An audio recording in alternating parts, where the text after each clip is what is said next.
Hello everyone. तो कैसे हैं आप सब? उम्मीद करता हूँ कि आप सब ठीक होंगे, आपके घर परिवार में सब ठीक होंगे। तो जैसे कि आप जानते हैं, कल हमने अपने चैनल पे लेट्स लर्न टुगेदर पे फॉरेस्ट्री की क्लासेस शुरू कर दी हैं और इसके रिगार्डिंग हमने पहला लेक्चर वाइटामिन्स का अपने इसी चैनल पे अपलोड कर दिया है। उम्मीद करता हूँ कि आपने वो लेक्चर अच्छे से देखा होगा, समझा होगा, अंडरस्टैंड किया होगा। और अगर नहीं देखा है तो मैं आपको कहना चाहूँगा कि इस लेक्चर को देखने से पहले आप उस लेक्चर को ज़रूर देखिएगा, तब आप इस लेक्चर पर आइएगा। और अगर आप इस चैनल पे नए हैं तो सबसे पहले इस चैनल को लाइक कीजिएगा, शेयर कीजिएगा, सब्सक्राइब कीजिएगा, अपने फ्रेंड्स के साथ शेयर कीजिएगा जो भी जेकेएसएसबी एग्जाम्स की प्रिपरेशन कर रहे हैं, क्योंकि हम आपके लिए आने वाले सभी एग्जाम्स का सिलेबस यहाँ पे कवर करने जा रहे हैं, जिसमें हमारा फॉरेस्टर का एग्जाम है, इसके अलावा हमारा जूनियर असिस्टेंट का एग्जाम है। तो अपना प्यार हमारे इस चैनल पर ऐसे ही देते रहिए, ऐसे ही हमारी इस फैमिली को एक्सटेंड कर कीजिए। और ये सब की फैमिली है, ये किसी एक की फैमिली नहीं है, ये मैं हमेशा ही बोलते आता हूँ। लेट्स लर्न टुगेदर एक ऐसा चैनल है जहाँ पे हम उन सब बच्चों तक पहुँचना चाहते हैं जो किसी कारण वश से अपनी पढ़ाई नहीं कर पा रहे हैं, किसी फाइनेंशियल कॉन्स्टेंट की वजह से वो कोचिंग क्लासेस अटेंड नहीं कर रहे हैं। तो उन सब के लिए हम फ्री ऑफ कॉस्ट अपने इस चैनल पे फ्री क्लासेस जो है उन बच्चों के लिए लेकर आए हैं, ताकि वो भी एग्जाम में अच्छे से कम्पीट कर सकें और गवर्नमेंट जॉब का जो एक ड्रीम है उसे फुलफिल कर सकें। ठीक है, तो बिना किसी टाइम को वेस्ट किए कल हमने जो लेक्चर पढ़ा था वाइटामिन्स का, उसी के रिगार्डिंग जो मोस्ट इंपॉर्टेंट एमसीक्यूज़ हैं जो आपको एग्जाम्स में देखने को मिल सकते हैं वो हम आज कवर करेंगे। और अगर आपने ये लेक्चर अच्छे से पढ़ लिया, समझ लिया, तो मैं उम्मीद से ये कह सकता हूँ, पूरी गारंटी से और पूरे एश्योरेंस से आपको ये कह सकता हूँ कि अगर आपने ये टॉपिक्स अच्छे से पढ़ लिया, ये एमसीक्यूज़ अच्छे से पढ़ लिए, तो वाइटामिन से कोई भी क्वेश्चन आएगा आप एग्जाम हॉल में आराम से करेंगे। ठीक है, तो चलिए शुरू करते हैं आज हमारा टॉपिक जो है most important MCQs on vitamins. और ये क्वेश्चंस आपको एग्जाम में देखने को मिल सकते हैं, इसलिए आप इस लेक्चर को अच्छे से देखिएगा, समझिएगा, अंडरस्टैंड कीजिएगा। तो चलिए शुरू करते हैं। तो जो फर्स्ट क्वेश्चन है आपकी स्क्रीन पे वो है the cause of short term और acute vitamin A poisoning is due to. ठीक है, अब जो कॉज है, जो कारण है हमारा शॉर्ट टर्म या एक्यूट वाइटामिन ए पॉइजनिंग का, वो क्या है? तो इसमें आपके सामने चार ऑप्शंस हैं। पहला है eating the liver of mule deer, second is eating the liver of buffalo, second is third is eating the liver of ostrich, या डी ऑप्शन है eating the liver of polar bear. तो आपका यहाँ पे correct answer है option D, eating the liver of polar bear. ऐसा क्यों होता है? अगर कोई पोलर बियर को ईट करता है तो उसमें एक्यूट वाइटामिन ए की पॉइजनिंग हो सकती है। क्यों होता है? बिकॉज जो हमारा पोलर बियर होता है, आपको याद रखना है, जो हमारा पोलर बियर होता है इसमें बहुत सारे क्या होते हैं, इसकी बॉडी में फैटी टिश्यूज होते हैं। ठीक है, फैटी टिश्यूज होते हैं। इन फैटी टिश्यूज के अंदर वो बहुत ज़्यादा अपने अंदर जो है वाइटामिन ए को क्या कर लेता है, एक्यूमुलेट कर लेता है। ठीक है, और आपको पता है कि एक्सेस ऑफ किसी भी चीज़ का कोई एक्सेस होगा वो हमारे लिए अच्छा नहीं होता। तो वैसे ही जब इसकी बॉडी में बहुत सारा वाइटामिन ए जो है एक्यूमुलेट हो जाता है तो वो टॉक्सिक हो जाता है। तो अगर कोई भी पोलर बियर का लीवर जो है खा लेता है तो उसके अंदर जो है शॉर्ट टर्म या एक्यूट वाइटामिन ए की पॉइजनिंग आपको देखने को मिल सकती है। ठीक है, आई होप कि आपको ये समझ में आ गया होगा। बढ़ते हैं क्वेश्चन नंबर 2 की तरफ। Which of the following is the most essential nutrient for a woman during her initial stages of pregnancy to prevent birth defects? तो इनमें से वो कौन सा विटामिन है जो कि मोस्ट इसेंशियल न्यूट्रिएंट है एक वुमेन के लिए during her initial stages of pregnancy to prevent birth defects? Birth defects को बचाने के लिए इनिशियल स्टेजेस ऑफ प्रेगनेंसी में वुमेन्स के लिए सबसे ज्यादा इंपॉर्टेंट विटामिन कौन सा है? तो आपके पास ऑप्शंस है A thiamine, B folic acid, C vitamin C, D vitamin E. तो correct answer is option B folic acid. ये फोलिक एसिड जो है इनिशियल स्टेजेस ऑफ प्रेगनेंसी में फीमेल्स को दिया जाना चाहिए ताकि बर्थ डिफेक्ट्स को प्रिवेंट किया जा सके। ठीक है, आई होप कि आपको वीडियो में देखने में मज़ा आ रहा होगा। तो आप इसे अच्छे से देखिए, समझिए और अपने फ्रेंड्स के साथ शेयर कीजिए जो भी जेकेएसएसबी के एग्जाम की प्रिपरेशन कर रहे हैं। और चैनल पे नए हैं तो चैनल को सब्सक्राइब कीजिएगा, लाइक कीजिएगा, शेयर कीजिएगा और बेल आइकन को प्रेस जरूर कीजिएगा, ताकि जब भी हम न्यू वीडियो अपने इस चैनल पर अपलोड करेंगे तो उसकी नोटिफिकेशन सबसे पहले आप तक पहुंच जाए। चलिए बढ़ते हैं आप क्वेश्चन नंबर 3 की तरफ। Which of the following food sources has the highest level of vitamin C? इनमें से वो कौन सा फूड सोर्स है जिसमें highest level of vitamin C आपको देखने को मिलता है? तो आपके ऑप्शन है A parsley, B broccoli, C black currants, या डी ऑरेंज जूस। तो correct answer is black currant. तो कहाँ पे इस फूड सोर्स में आपको सबसे ज्यादा विटामिन सी देखने को मिलता है? तो हमारा है ब्लैक कुरेंट। क्या है? ब्लैक कुरेंट। अब ये ब्लैक कुरेंट क्या है? इसे हम करोंडा फ्रूट भी कहते हैं। क्या कहते हैं इसको? हम करोंडा फ्रूट। तो करोंडा फ्रूट को हम कहते हैं कुरेंट। ठीक है, तो कुरेंट, ब्लैक कुरेंट्स का जो नाम है वो इसका करोंडा भी है। क्या है? करोंडा भी है। और ये जो करोंडा है या ब्लैक कुरेंट है, इससे हम यूज करते हैं for making pickles, jams and preserves. आपको याद रखना है। ठीक है, तो चलिए बढ़ते हैं अब क्वेश्चन नंबर 4 की तरफ। Which of the following vitamins helps in blood clotting, इनमें से कौन सा वाइटामिन है जो ब्लड क्लॉटिंग में इंपॉर्टेंट रोल प्ले करता है। अगर आपने कल हमारा लेक्चर जो वाइटामिन्स का है वो अच्छे से देखा होगा तो उसमें हमने अच्छे से सभी वाइटामिन्स के बारे में पढ़ा था, उनके केमिकल नेम्स के बारे में पढ़ा था, उनके वाइटामिन्स की जो उसमें न्यूट्रिएंट्स होते हैं इंपॉर्टेंट जो उनका रोल होता है उनके बारे में पढ़ा था। तो अगर आपने वो वीडियो जो है अच्छे से देखी होगी तो उम्मीद करता हूँ कि इन एमसीक्यूज़ को सॉल्व करने में आपको कोई भी डिफिकल्टी नहीं आएगी। तो क्वेश्चन है, इनमें से कौन सा विटामिन है जो हेल्प करता है इन ब्लड क्लॉटिंग, ब्लड को क्लॉट करने में इनमें कौन सा ऐसा विटामिन है जो उसे हेल्प करता है। तो आपके पास ऑप्शन है A, vitamin C, vitamin D या विटामिन के। तो करेक्ट आंसर इज विटामिन के विदाउट एनी डाउट। तो जो भी ब्लड क्लॉटिंग जब भी आपको एग्जाम में देखने को मिले तो ब्लड क्लॉटिंग जब भी आपके सामने आए तो आपके सामने नाम आना चाहिए एक ही विटामिन का, वो है विटामिन के। ठीक है, आई होप कि आपको समझ में आ गया होगा। नहीं आया होगा तो वीडियो के कमेंट सेक्शन में आप हमें बता सकते हैं जहां पे आपको प्रॉब्लम आ रही होगी। चलिए अब बढ़ते हैं question number 5, which is the leading cause of blindness in children world wide. इनमें से वो कौन सा कारण है जिसमें बच्चों को जो है ब्लाइंडनेस हो रही है, किस कारण से जो है बच्चों को ब्लाइंडनेस हो रही है, इनमें से वो कारण क्या है। तो ए ऑप्शन है ग्लूकोमा, बी कैटरैक्ट्स, सी कलर ब्लाइंडनेस या डी विटामिन ए डेफिशिएंसी। तो correct answer is vitamin A deficiency. जिस भी बच्चे के अंदर विटामिन ए की डेफिशिएंसी है तो उससे ब्लाइंडनेस हो सकती है, जैसे कि नाइट ब्लाइंडनेस आपको पता है विटामिन ए की डेफिशिएंसी से होती है। तो आपको ये याद रखना है कि किस विटामिन से, एग्जामिनर को पूछ सकता है क्वेश्चन में कि किस विटामिन की डेफिशिएंसी से बच्चों में ब्लाइंडनेस होती है या नाइट ब्लाइंडनेस होती है। तो correct answer is vitamin A deficiency. चलिए अब बढ़ते हैं क्वेश्चन नंबर 6 पे, which of the following vitamin deficiency cause beri. तो ये भी कल हमने अच्छे से वीडियो में इसको समझाया है। अगर आपने वीडियो नहीं देखी आप उस वीडियो को एक बार जरूर देखिएगा, उस वीडियो को देखने के बाद आप इस वीडियो पे आइएगा। तो किस विटामिन की डेफिशिएंसी से बेरी होती है, बेरी जो है किस विटामिन की डेफिशिएंसी से होती है। तो ऐसे ही क्वेश्चन जो एग्जाम में आपको एग्जामिनर पूछेगा। तो आपको ऑप्शन है A vitamin B1, B vitamin B2, C vitamin B6, D vitamin B12। तो correct answer is A option, that is vitamin B1। तो विटामिन जो हमारा B1 है उसकी डेफिशिएंसी से क्या होता है, बेरी। ठीक है, चलिए अब बढ़ते हैं क्वेश्चन नंबर 7 पे। Who is most likely to develop scurvy a vitamin C deficiency. आपको पता है कि जो विटामिन सी है उसकी कमी से क्या होता है, स्कर्वी। क्या होता है, विटामिन सी की कमी से स्कर्वी होती है। ठीक है, तो इनमें से ये कह रहा है कि कौन इन चारों में से सबसे ज्यादा प्रोन है जिसे विटामिन सी की डेफिशिएंसी से स्कर्वी होने के चांसेस है। तो आपके ऑप्शन है ए प्रेग्नेंट वुमेन, क्या प्रेग्नेंट वुमेन को स्कर्वी डेवलप हो सकती है, विटामिन सी की डेफिशिएंसी हो सकती है। ए मॉल न्यूरिश्ड चाइल्ड, जिसे नोरिशमेंट की कमी हो। ए लॉन्ग टर्म अल्कोहलिक, या जो काफी ज्यादा अल्कोहल का कंजप्शन करता हो। या person with eating disorder anorexia nervosa.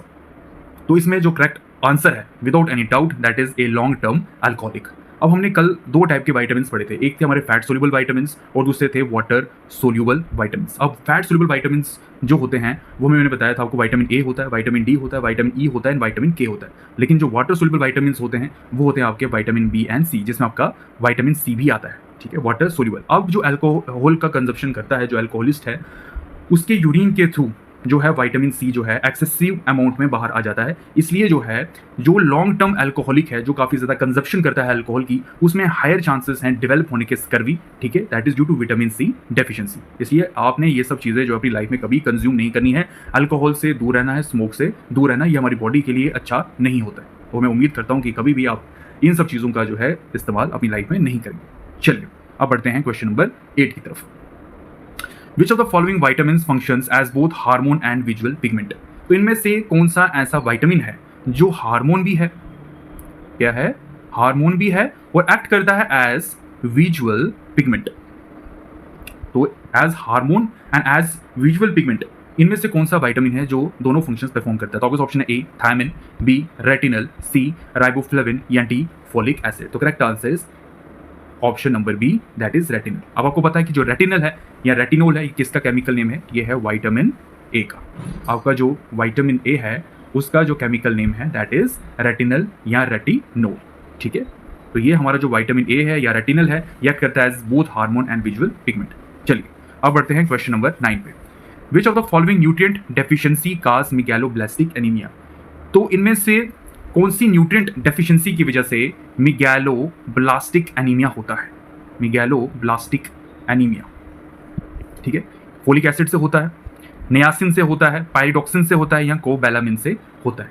तो correct answer is A folic acid. तो फोलिक एसिड की डेफिशिएंसी से क्या होता है? Megaloblastic anaemia. अब ये मेगालोब्लास्टिक एनीमिया क्या होता है? ठीक है, तो मेगालोब्लास्टिक एनीमिया जो है, it is a form of anemia which is characterized by very large red blood cells and a decrease in the number of two cells. देखिए कि जब भी किसी इंसान को अनफॉर्चुनेटली मेगालोब्लास्टिक एनीमिया होता है तो उसके अंदर रेड ब्लड सेल्स जो RBCs हैं हमारे, उनका साइज जो है काफ़ी ज़्यादा लार्ज हो जाता है, लेकिन इनका जो नंबर होता है वो कम हो जाता है, डिक्रीज हो जाता है। ठीक है, तो आपको समझ आया होगा कि मेगालोब्लास्टिक एनीमिया में क्या होता है कि जो रेड ब्लड सेल्स होते हैं उनका साइज जो है लार्ज हो जाता है, लेकिन इनका जो नंबर होता है वो डिक्रीज हो जाता है। और आपको पता है कि जो रेड ब्लड सेल्स हैं they carry oxygen through the body using A protein called haemoglobin. ठीक है, अब आपको समझ में आ गया होगा कि किस न्यूट्रिएंट डेफिशिएंसी की वजह से मेगालोब्लास्टिक एनीमिया होता है, दैट इज फोलिक एसिड। ठीक है, चलिए अब बढ़ते हैं क्वेश्चन नंबर 10 की तरफ। Which of the following is A fat soluble vitamin? तो कल भी हमने डिस्कस किया था कि दो टाइप के वाइटामिन हैं, एक है वाटर सोल्यूबल और एक है हमारे फैट सोल्यूबल। तो फैट सोल्यूबल में क्या आते हैं हमारे पास? Vitamin A, D, E and K, और वाटर सोल्यूबल में आते हैं B and C। तो ये पूछ रहा है कि इनमें से कौन सा वाइटामिन है जो कि फैट सोल्यूबल वाइटामिन है। तो आपको ऑप्शन है A vitamin B vitamin C vitamin B12 या D विटामिन K। देखो इसमें आप एलिमिनेशन अप्रोच से भी इस क्वेश्चन को सॉल्व कर सकते हो। ठीक है, कैसे? अब जो हमारा विटामिन B है वो क्या है? वाटर सोल्यूबल है। विटामिन C भी हमारा वाटर सोल्यूबल है। विटामिन B12 भी हमारा वाटर सोल्यूबल है। तो रहा कौन सा गया आपका? Vitamin K। तो आपका जो विटामिन K है it is fat soluble vitamin. ठीक है, चलिए बढ़ते हैं हम नेक्स्ट क्वेश्चन पर। क्वेश्चन नंबर 11 आपकी स्क्रीन पर। विच of the following diseases is caused by the deficiency of niacin? तो इनमें से कौन सी डिजीज होती है by the deficiency of niacin? Niacin की डेफिशिएंसी से कौन सी डिजीज होती है? ठीक है, आपको सबसे पहले पता होना चाहिए कि जो हमारा नियासिन है ये किस विटामिन का केमिकल नेम है। चलो बताओ, शाबाश, कमेंट सेक्शन में लिख के बताओ किसका केमिकल नेम है नियासिन। तो नियासिन जो है आपका विटामिन B3 का। ठीक है, ये आपको भूलना नहीं है कि विटामिन B3 का जो केमिकल नेम है वो है नियासिन। हो सकता है एग्जामिनर आपको डायरेक्ट, मैंने कल भी बताया था, एग्जामिनर की मर्जी है, वो आपसे कुछ भी पूछ सकता है। वो पूछ सकता है कि केमिकल नेम क्या है विटामिन B3 का, तो आपके ऑप्शन होंगे, उसमें नियासिन भी होगा, तो आपको मार्क करना है नियासिन पे। तो विटामिन B3 का केमिकल नेम क्या है? नियासिन। अभी इस क्वेश्चन में ये पूछ रहा है कि which of the following diseases is caused by the deficiency of niacin? Niacin की डेफिशिएंसी से कौन सी डिजीज होती है? A scurvy, B रिकेट, C pellagra या D पेरिनिशियस एनीमिया। तो करेक्ट आंसर इज पेलाग्रा। आपको याद रखना है। तो जब भी पेलाग्रा आए आपको याद आना चाहिए विटामिन B3 और आपको याद आना चाहिए नियासिन। ठीक है, चलिए अब बढ़ते हैं क्वेश्चन नंबर 12 की तरफ। Which of the following vitamin serves as a hormone precursor? तो इनमें से ऐसा कौन सा विटामिन है जो सर्व करता है एज हार्मोन प्रिकर्सर?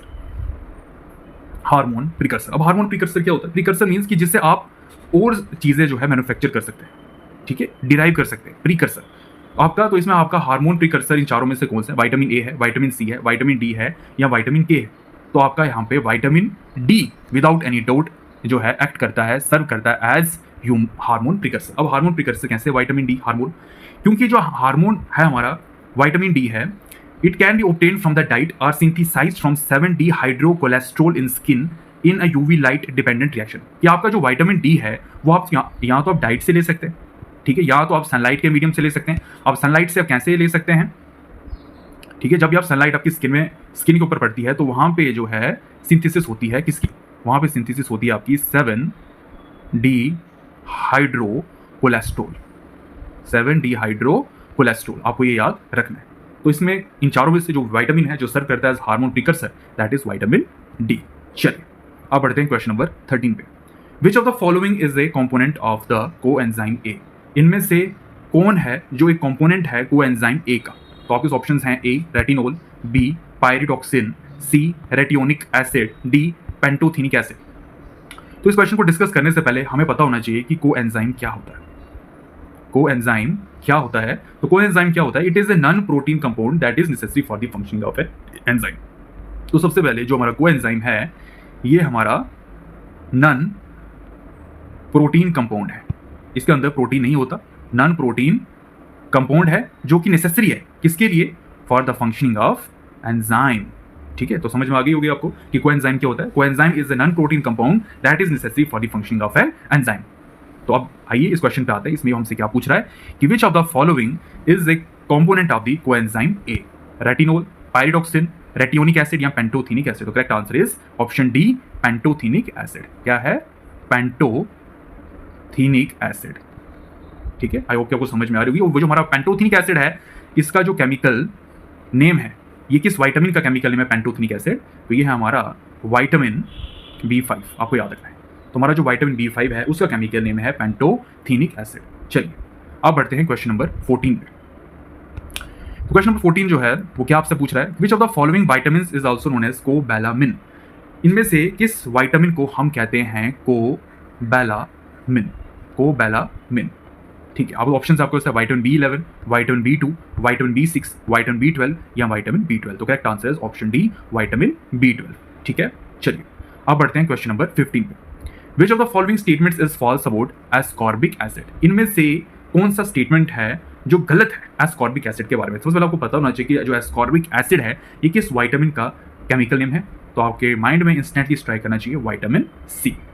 तो कौन सा स्टेटमेंट हमने देखना है कि गलत है एस्कॉर्बिक एसिड या विटामिन सी के बारे में। It shows antioxidant activity. क्या ये एंटीऑक्सीडेंट एक्टिविटी शो करता है। It is a strong reducing agent. ये एक स्ट्रॉन्ग रिड्यूसिंग एजेंट है। It can be synthesized in the body. इसे हम बॉडी में सिंथेसाइज कर सकते हैं। Involved in the hydroxylation of prolyl and lysyl residues of collagen. तो इसका जो करेक्ट आंसर है it can be synthesized in the body. ये हमारी बॉडी में सिंथेसाइज जो है नहीं होता है। तो ये स्टेटमेंट जो है फॉल्स है about ascorbic acid. It can be synthesized in the body, option C ये एक जो है फॉल्स स्टेटमेंट है अबाउट एस्कॉर्बिक एसिड। चलिए next question, question number 16। Which of the following vitamins has a coenzyme function. अब फिर से कोएंजाइम, मैंने आपको क्या कहा था कि कोएंजाइम क्या होता है, एक नॉन प्रोटीन कंपाउंड होता है जो नेसेसरी होता है for the functioning of an enzyme. तो आप पूछ रहा है कि इनमें से कौन सा विटामिन है जिसका कोएंजाइम फंक्शन है। तो vitamin A, vitamin C, vitamin B या ऑल ऑफ दी अबो। तो आपका करेक्ट आंसर है option D, all of the above. ये चारों विटामिन का जो है एक कोएंजाइम फंक्शन जो है प्ले करते हैं, चाहे आपका विटामिन ए हो, विटामिन सी हो, विटामिन बी हो। चलिए बढ़ते हैं हम नेक्स्ट क्वेश्चन पे। Question number 17। Which of the following food sources are the best sources of vitamin A. इनमें से कौन से फूड सोर्सेज हैं जो बेस्ट सोर्सेज हैं विटामिन ए के। तो विटामिन ए का केमिकल नेम क्या था, रेटिनल या रेटिनोल। ठीक है, जिसने पिछली वीडियो नहीं देखी है आप सबसे पहले वो वीडियो जरूर देखिएगा, फिर उसके बाद इस लेक्चर पे आइएगा। ठीक है, तो which of the following food source are the best sources of vitamin A. क्या स्वीट पोटैटो है बेस्ट सोर्स विटामिन ए का, पोल्ट्री, लेग्यूम्स या डेयरी प्रोडक्ट्स। तो correct answer is sweet potato. तो जो हमारा स्वीट पोटैटो है वो बेस्ट सोर्स है विटामिन ए का। चलिए अब बढ़ते हैं क्वेश्चन नंबर 18 पे। Which of the following is the water soluble vitamin. ठीक है, 1000 बार हमने ये चीज़ डिस्कस कर ली कि फैट सोल्यूबल क्या होता है भाई, वाटर सोल्यूबल क्या होता है। तो फिर से मैं बता देता हूँ कि जो हमारे फैट सोल्यूबल विटामिन हैं इसमें आपके विटामिन ए आता है, डी आता है, ई आता है और क्या आता है, वाटर सोल्यूबल हमारे कौन से हैं, विटामिन बी एंड सी। जो वाटर सोल्यूबल विटामिन हैं ये लॉन्ग टर्म तक हमारी बॉडी में नहीं रहते, विद यूरिन जो है वो हमारी बॉडी से ये एक्सपेल आउट हो जाते हैं। ठीक है, तो वाटर सोल्यूबल विटामिन हमने आइडेंटिफाई करना है इन विटामिन से जो हमारे पास ऑप्शंस में दी है, vitamin B1, vitamin C, vitamin B2। ठीक है, तो ये आपके पास ऑप्शंस हैं, तो आपने मार्क करना है ऑप्शन नंबर डी पे, ऑल ऑफ दी वो। ये सारे ही हमारे वाटर सोल्यूबल विटामिन है, चाहे वो हमारा विटामिन B1 हो, विटामिन सी हो या विटामिन B2। चलिए अब बढ़ते हैं क्वेश्चन नंबर 19 पे। Weakness in muscles and increase in the fragility of red blood cells is caused due to the. तो मसल्स में जो आपकी वीकनेस आएगी या फ्रैगिलिटी आएगी रेड ब्लड सेल्स की, उसकी जो फ्रैगिलिटी होगी रेड ब्लड सेल्स की, वो किसकी वजह से होगी। देखो क्वेश्चन में दो चीजें पूछी, एक तो है वीकनेस आएगी मसल्स में और दूसरी फ्रैगिलिटी होगी आपकी RBCs की। तो ये किसकी वजह से होगी, किस विटामिन की डेफिशिएंसी से होगी। क्या वो डेफिशिएंसी ऑफ विटामिन ई से होगा, डेफिशिएंसी ऑफ विटामिन डी से होगा, डेफिशिएंसी ऑफ विटामिन सी से होगा या डेफिशिएंसी ऑफ विटामिन ए से होगा। Correct answer is deficiency of vitamin E. तो विटामिन ई की डेफिशिएंसी से क्या होगा, weakness in muscles and fragility of red blood cells. ठीक है, आई होप कि आपको मजा आ रहा होगा, आप ये लेक्चर अच्छे से एंजॉय कर रहे होंगे। ठीक है, चलिए तो आज का जो हमारा लेक्चर है, आज की हमारी जो वीडियो है, इसके आखिरी क्वेश्चन पे हम पहुंच चुके हैं। ठीक है, उम्मीद करता हूं कि स्टार्टिंग से जितने भी क्वेश्चन हमने अभी तक डिस्कस किए हैं वो अपने अच्छे से समझ लिए होंगे, अंडरस्टैंड कर लिए होंगे। और अगर कोई भी डाउट होगा तो इस वीडियो का जो कमेंट सेक्शन है उसमें आप जरूर हमें फीडबैक दीजिएगा कि आपको लेक्चर कैसा लगा, आपको वीडियो कैसी लगी। ठीक है, क्योंकि आपका जो एक लाइक होता है, एक शेयर होता है और आपका जो कमेंट होता है वो हमें मोटिवेट करता है और अच्छा करने के लिए प्रेरित करता है, इंस्पायर करता है। ठीक है, तो चलिए अब बढ़ते हैं हम इस आज के लेक्चर के लास्ट क्वेश्चन पे, और वो आपकी स्क्रीन पे रहा। ये क्वेश्चन आपकी स्क्रीन पे है, question number 20, last question of today's video. Which of the following is the scientific name of vitamin के। विटामिन के का साइंटिफिक या केमिकल नेम जो है वो क्या है। ठीक है, तो विटामिन के का साइंटिफिक नेम क्या है आपको ये बताना है। आप क्या ऑप्शन में है आपके पास, एस्कॉर्बिक एसिड है, फाइटोनाडियोन है, टोकोफिरोल है या पेंटोथेनिक एसिड है। तो करेक्ट आंसर इज फाइटोनाडियोन। ठीक है, तो हमारा जो फाइटोनाडियोन है ये भाई साइंटिफिक नेम है किसका, विटामिन के का। एक फाइटोनाडियोन तो है, इसके अलावा हम विटामिन के को इसका जो दूसरा नेम है, केमिकल नेम, वो है फाइलोक्विनोन। ठीक है, फाइलोक्विनोन भी है। ठीक है, तो आपने कंफ्यूज नहीं होना एग्जाम में, अगर वहाँ पे फाइटोनाडियोन दिया होगा या फाइलोक्विनोन दिया होगा तो ये दोनों ही हमारे जो है केमिकल्स नेम है, साइंटिफिक नेम है विटामिन की के। एक आपका आ गया फाइटोनाडियोन और दूसरा आ गया आपका फाइलोक्विनोन। ठीक है, तो इस क्वेश्चन के साथ, इस लेक्चर के साथ हमारी आज की वीडियो का समापन होता है। उम्मीद करता हूँ कि आपको ये लेक्चर अच्छा लगा होगा। ठीक है, आपने इस लेक्चर को अच्छे से समझ लिया होगा, अंडरस्टैंड किया होगा। ठीक है, और कोई भी अगर डिफिकल्टी आएगी, कोई भी प्रॉब्लम आएगी तो आप हमें कमेंट सेक्शन में ज़रूर बताना। ठीक है, वीडियो जैसी भी लगी होगी कमेंट सेक्शन में ज़रूर बताना। ठीक है, आपका प्यार हमें और ज़्यादा अच्छा करने के लिए अंदर से मोटिवेट करता है, इंट्रिंसिकली हमें मोटिवेट करता है। तो उम्मीद करता हूँ कि आपको लेक्चर आज का अच्छा लगा होगा, आप इस लेक्चर को अच्छे से देखिएगा, समझिएगा। ठीक है, तो विद दिस वर्ड्स आज के लेक्चर को मैं यहाँ पे एंड करता हूँ। तो थैंक यू। ठीक है, और चैनल पे नए हैं तो चैनल को सब्सक्राइब करना ना भूलिएगा। ठीक है, हमारा चैनल है लेट्स लर्न टुगेदर। ठीक है, ये चैनल उन सब बच्चों के लिए है जो किसी भी प्रॉब्लम से कोचिंग क्लासेस फिजिकली अटेंड नहीं कर सकते, तो उनके लिए हम अपने इस चैनल पे फ्री ऑफ कॉस्ट, ठीक है, फ्री ऑफ कॉस्ट जो है लेक्चर्स की सीरीज जो है लेकर आ रहे हैं, ताकि ये बच्चे एग्जाम में एक्सेल कर सकें और अपने गोल को अचीव कर सकें। ठीक है, आने वाला एग्जाम जिसमें आपका फॉरेस्टर है, आपका जूनियर असिस्टेंट का एग्जाम है, तो ये जो भी बच्चे इन एग्जाम्स की प्रिपरेशन कर रहे हैं, कैंडिडेट्स इन एग्जाम्स की प्रिपरेशन कर रहे हैं, तो आप हमारे इस चैनल के साथ जुड़िए, आपका सारा सिलेबस हम कवर करा देंगे। ठीक है, और उम्मीद करता हूँ कि जो भी कैंडिडेट्स हमसे जुड़ेंगे वो एग्जाम में एक्सेल करेंगे विदाउट एनी डाउट। ठीक है, तो चैनल को आप लाइक कीजिए, शेयर कीजिए, कमेंट कीजिए और अपना ढेर सारा प्यार हमारे चैनल पे दीजिए। तो इन सभी वर्ड से मैं आज के लेक्चर को यहाँ पे कंक्लूड करता हूँ। ठीक है, मिलते हैं फिर नए लेक्चर के साथ। फॉरेस्टर के सिलेबस में जो नेक्स्ट टॉपिक होगा उससे हम डिस्कस करेंगे नेक्स्ट वीडियो में। ठीक है, तब तक आप अपना ख्याल रखिए, अपने परिवार का ख्याल रखिए। ठीक है, और हेल्दी रहिए, फिट रहिए, स्ट्रांग रहिए। So take care and God bless you all. Thank you.